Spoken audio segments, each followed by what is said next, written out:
I'm happy to have hormones. I never thought I would say that, but I am happy to have hormones. It is now 3.5 weeks since my laparoscopic hysterectomy. And I want to give you a follow-up and tell you what all has changed since I filmed my last video, because I think a lot has changed. If you missed my last video, which was from surgery day to the 2-week recovery point, I'll link it in the description box so you can get caught up. But like I said, today I am 3 weeks and 2 days exactly since my surgery, and this is what has been going on. I have 6 incisions in my belly area, and the glue has come off of 5 of them, actually 5.5. There is 1 incision site that glue is just hanging on, half of it. Half fell off, the other half is hanging on. So let me show you my belly, let me show you my incisions, and now what I'm gonna call my scars. And I think you're gonna be impressed. So here's my belly. Definitely gotten smaller since the last time you all saw me. And look at my incision sites. There's a dark spot with a little hard knot underneath it. This one is barely visible, and this one, the glue came off of first. This one still has a little bit of glue on it.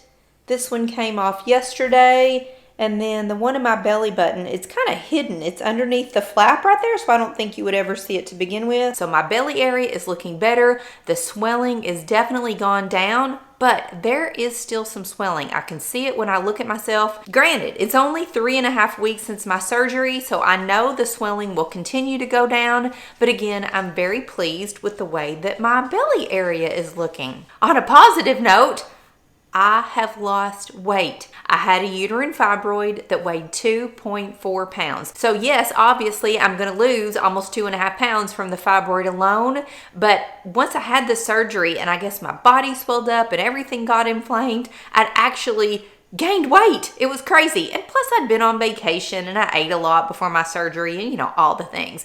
But I've definitely got that weight off. I'm down another 1.5 pounds, and so I'm seeing the results of the surgery and the fibroid being out of there, and the scale is looking good. And when I turn to the side, I don't see that fibroid sticking out anymore. It's great. So I'm still feeling slow is the best way to put it.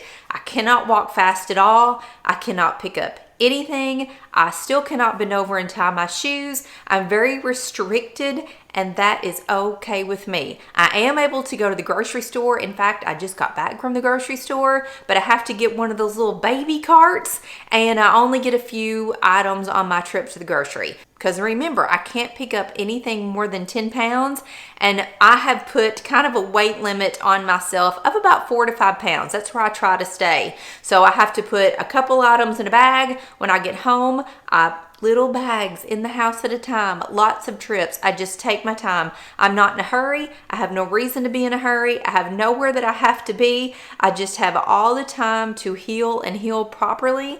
So I'm taking it slow. My husband and I did go out to eat, and we needed to run in Lowe's, and he gets out of the car and he's moving and moving, and I'm like, hello, I'm back here, I'm slow. He's like, oh gosh, I'm sorry.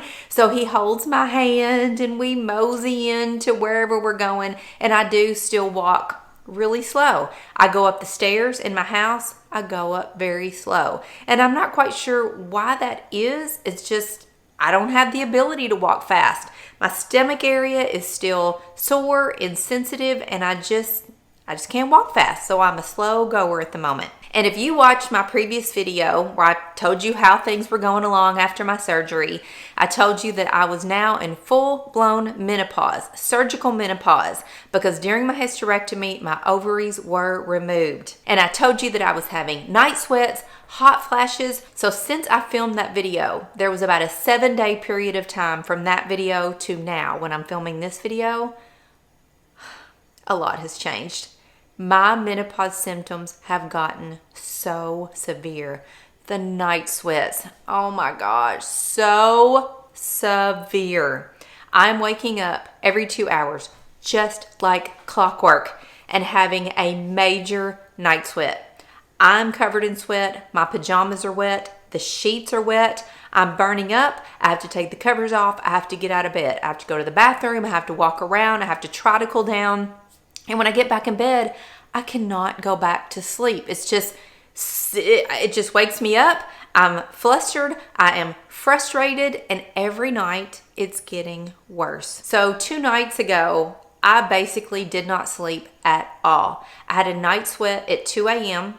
I laid in bed until about 2:45. I just could not go back to sleep. The sheets are wet. I'm uncomfortable. My husband is snoring, and I just could not go back to sleep. So I came into the living room and I sat on the couch, eyes wide open, and just sat there for 2 hours until 5 a.m. Finally, at 5 a.m., I decided I was going to try to go back to bed. I did get back in bed. I fell asleep, and at 5:30, had another round of night sweats. So I just got up. I just got up, and I was so emotional. And that's another thing. The having no hormones has made me very emotional. That's probably the best way to put it. So after my horrible night, I was very upset, and I was kind of teary that morning before my husband went to work, but I needed to run to the grocery store. So got dressed, went to the grocery, ran into my father-in-law, and I have not seen him since my surgery. And he said, "Hey girl, how's it going?" I just broke out in tears. I broke out in tears in the middle of the grocery store. And that's not even the worst part of it. I talked to him, got myself put back together, did a little bit of grocery shopping, ran into another woman that I knew, and she asked me how it was going, and I broke out in more tears. And I said to her, "I cannot believe that this is me. I'm standing in the grocery crying, talking to you about hormones. Like, what in the world?" And she's older than me. She's in her 70s, and she said, "It doesn't get any better." And I said, this stinks. I'm calling my doctor. My doctor had told me I couldn't have hormones until 6 weeks after my surgery. Well, I was only at the 3-week point, but I went on and called my doctor. He reviewed my family history. He said, as long as I have no breast cancer in my family and no history of blood clots in my family, and I was 3 weeks out from surgery, and I was having, in his opinion, extreme menopause symptoms, he would go on and let me have some estrogen at a very, very, very, very low dose. I could start it then, and then when I see him in 3 weeks for my follow-up appointment, we would discuss it, we could change it, we could up it, we could, do different methods, all the things. You have no idea how happy I was. He called in my prescription. By the time I left the grocery store and drove to the pharmacy, this was waiting on me. I got an Estradiol patch. It is 0.0375 of estrogen. It is a transdermal system. There's a month's worth of patches in this box. You go through 2 patches a week, and I'm going to show you what it looks like on my belly. But it's a little teeny clear patch. You stick it on there, and it's basically invisible. See this little clear patch right there? It's very hard to even see. This is my Estradiol patch. This is giving me the hormones that I am so happy to be receiving. Now, when I see my doctor in 3 more weeks, I know there are other options, other delivery methods for getting estrogen. You can do a cream that you rub on your wrist. There's a pellet. There's this patch if I like it. There's lots of options, but I don't care. I just wanted the hormones.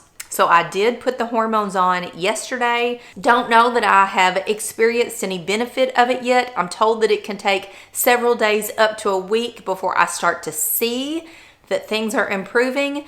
But I'll tell you, I don't know if it was mental or if the patch is working, but I did sleep better last night. I had 3 rounds of hot flashes last night, 1:45, 3:30, and 5:30. But they didn't seem to be as long-lived, and I was able to go back to sleep quicker. It was such a relief. And I went to bed at 10 o'clock, and I didn't have my first hot flash until 1:45. So I had almost 4 hours of very deep sleep, and I feel so much better today. Not emotional today. I'm actually smiling today. And let me just tell you, since my hysterectomy, I can smile, but I can't laugh.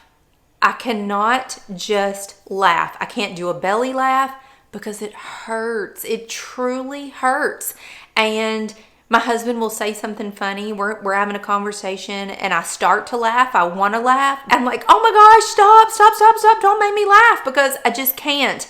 And that has been very frustrating and very disappointing to me, that my emotions and my reaction to people has been so altered by this hysterectomy because I can't laugh. But I'm getting better. I'm feeling better every day. I'm feeling stronger. I'm standing more upright. I told you all in my last video that I couldn't really turn side to side, but look at me, watch this.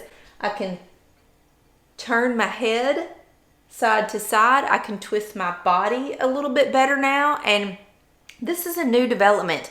Up until 2 days ago, I really couldn't twist my body because it would pull everything in my core and it hurt. I still, when I get in the car, take my travel pillow. I put it across my belly, I put my seatbelt on, and it is my saving grace because in the car when my husband drives, if he hits a pothole or a bump or anything, I am gripping onto everything. I'm holding that pillow on my stomach, and it makes it so much better. And he's always saying, I'm so sorry. I know we can't help it, but it hurts. It still hurts. When you get a jostling moment and everything inside you goes ka-clunk, it hurts. There is pain involved in that. I can tell I'm feeling better mentally, emotionally, physically, because I got up this morning, I released a YouTube video, I made homemade bran muffins, I ate muffins, I took some over to my mother, I've been to the grocery, and I'm just up and doing, but I'm doing things at my own pace. I know when I need to sit down, I know when I need to relax my stomach muscles, I know when I need to just have a moment, but I'm definitely going more and feeling better. So that is my 3-week update. A lot has changed. I'm so happy to be feeling better, more like myself. I'm happy to have hormones. I never thought I would say that, but I am happy to have hormones. I have done a lot of research about different hormones, types of hormones, and I'm going to discuss them all with my doctor. I know that this is going to be a process. It's going to be trial and error to find what works for me. I don't know what kind of hormones I'm going to need. I don't know the delivery method that I'm going to prefer, but I promise I will keep you all informed. But I need to sit down with my doctor, see my options, see how the little estradiol patch is working for me at this very low dose. If there's more to report next week, week 4, I'll keep you posted. But if not, I'll see you after my 6-week follow-up appointment with my doctor and let you know how things are going and how I'm feeling. See you later.